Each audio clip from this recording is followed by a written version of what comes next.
प्यारे छात्र छात्राओं, नमस्कार, सुप्रभात। आज हम पुनः एक वीडियो क्लिप लेकर आपके साथ हैं और वीडियो क्लिप है पाठ 6 राजनीति विज्ञान +2 कक्षा के अभ्यास के प्रश्नों पर हम चर्चा करेंगे।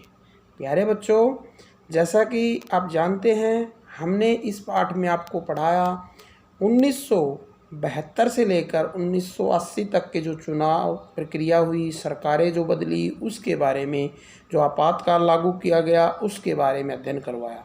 इसीलिए इसका पाठ है लोकतांत्रिक व्यवस्था का संकट, यानी जो आपातकाल आया उसके पहले और पीछे की घटनाएं क्या घटित हुई, सरकारों में क्या परिवर्तन आए। तो पहले अभ्यास का हम जो प्रश्न करवाने जा रहे हैं वो पहला प्रश्न ये है कि बताइए कि आपातकाल के बारे में निम्नलिखित कथन सही है या गलत। जो आपके अभ्यास का पहला प्रश्न है, कथन आपको मैं पढ़ूंगा और उसके बारे में बताऊंगा कि सही है या नहीं है।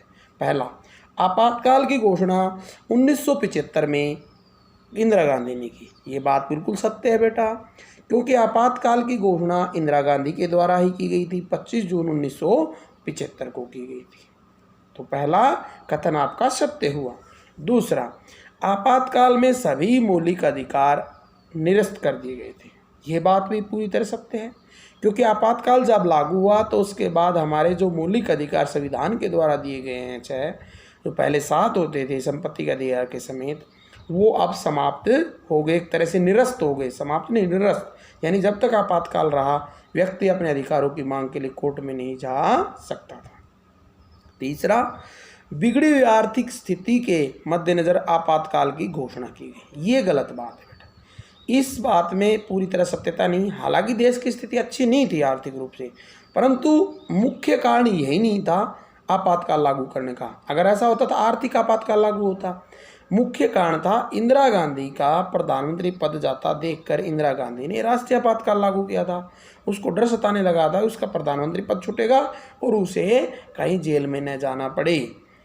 अगला, आपातकाल के दौरान विपक्ष के अनेक नेताओं को गिरफ्तार कर लिया गया। ये बात सत्य है, क्योंकि आपातकाल जब लागू हुआ तो करीब 776 के करीब नेताओं को गिरफ्तार किया गया। ये शाह आयोग की रिपोर्ट ने बताया था। और उसमें जो भी कांग्रेस का विरोधी या इंदिरा का विरोधी था, उन्होंने सभी को, नेताओं को पकड़ पकड़ कर नज़रबंदी कानून के तहत जेल में डाल दिया था। अगला, सीपीआई ने आपातकाल की घोषणा का समर्थन किया। ये बात सत्य है, क्योंकि communist party of India CPI ने 1971 का चुनाव इंदिरा गांधी के साथ मिलकर लड़ा था और इसमें इंदिरा गांधी के साथ मिलकर उसने 22 जो सीटें जीती थी और बाद में सरकार का समर्थन भी किया था। और जब आपातकाल लागू हुआ तो उन्होंने इंदिरा के आपातकाल का समर्थन किया। बाकी पार्टियों ने, सभी ने इसका विरोध किया था। अब अगले प्रश्न पर हम चलते हैं, प्रश्न नंबर 2। प्रश्न नंबर 2 है, निम्नलिखित में से कौन सा आपातकाल की घोषणा के संदर्भ में मेल नहीं खाता, यानी कौन सी घटना आपातकाल से संबंधित नहीं है, कारणों में कौन सी घटनाएं इसके कारण थी और कौन सा नहीं है। तो पहला देखिए, संपूर्ण क्रांति का आह्वान। ये बिल्कुल सही था। 25 जनवरी 1975 को, 25 जून 1975 को, सॉरी बेटा, 25 जून 1975 को संपूर्ण क्रांति का आह्वान रामलीला मैदान से जयप्रकाश नारायण ने किया गया था, जो इसका उस दिन का महत्वपूर्ण कारण बना। दूसरा, 1974 में रेल हड़ताल। ये बिल्कुल ठीक है। रेल हड़ताल जॉर्ज फर्नांडिस के नेतृत्व में 1974 में चली और ये करीब 20 दिन चली और इसमें अनेक मांगें रखी गई, परंतु सरकार ने इसको असंवैधानिक घोषित कर दिया गया, मांगों को नहीं माना। अंत में 20 दिन बाद बिना किसी संतुष्टि के हड़ताल समाप्त होगी। परंतु इससे एक फायदा ये हुआ कि विभिन्न व्यापारिक संगठन, कर्मचारी और विभिन्न प्रकार के वर्ग के लोग इसके समर्थन में आए, जिससे यह तेजी से संपूर्ण भारत में एक आंदोलन का रूप ले गई थी। नक्सलवादी आंदोलन, नक्सलवादी आंदोलन जो कि बंगाल से शुरू हुआ था, नक्सलवाड़ी गांव से, वो धीरे धीरे भारत के वर्तमान समय में लगभग 8 से 10 राज्यों के अंदर 100 जिलों के करीब में फैल चुका है। और यह एक आंतरिक हमारा सामाजिक आक्रोश कह सकते हैं इसको, सत्ता के खिलाफ एक संघर्ष शुरू कर रखा है, जिसमें वर्तमान लोकतांत्रिक व्यवस्था के खिलाफ हैं और वर्तमान जो परिस्थितियां देश के अंदर हैं, अधिकारी कर्मचारी उनके खिलाफ हैं। और ये आंदोलन किसान नक्सलवादी गांव से शुरू हुआ था और ये बाद में इंदिरा सरकार के लिए एक समस्या पैदा की। आज भी विभिन्न राज्य सरकारों के लिए, केंद्र सरकार के लिए समस्या बनी हुई है। फिर है इलाहाबाद उच्च न्यायालय का फैसला। इलाहाबाद उच्च न्यायालय जो कि इंदिरा गांधी के खिलाफ आया था 12 जून 1975 को, इलाहाबाद उच्च न्यायालय ने राज नारायण जो कि इंदिरा गांधी के खिलाफ चुनाव जिसने लड़े थे, उसने याचिका दायर की थी कि इंदिरा गांधी ने सरकारी मशीनरी का प्रयोग करते हुए चुनाव जीता है। इसके विरोध में उन्होंने याचिका दायर की थी। और जब याचिका पे सुनवाई हुई तो अंत में इंदिरा गांधी को ये चुनाव को अवैध घोषित किया गया।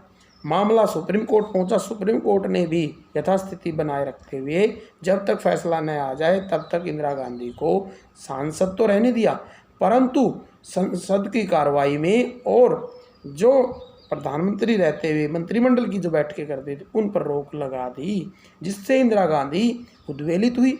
ये 24 जून की घटना थी।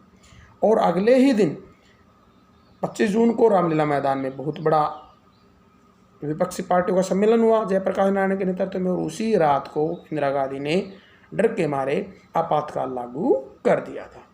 शाह आयोग की रिपोर्ट के निष्कर्ष, ये पॉइंट बेटा कारण नहीं था, क्योंकि शाह आयोग तो 1977 में बनाया, 76-77 में बनाया गया था। जब नए चुनाव 77 में जो चुनाव हुए, चुनाव के बाद जनता पार्टी की सरकार बनी, उस सरकार के बाद शाह आयोग का गठन किया गया था। जो केसी शाह के नेतृत्व में जो पूर्व न्यायाधीश थे, उन्होंने आपातकाल की घटनाओं का जांच करके रिपोर्ट देनी थी और उन्होंने वो रिपोर्ट बाद में दी थी।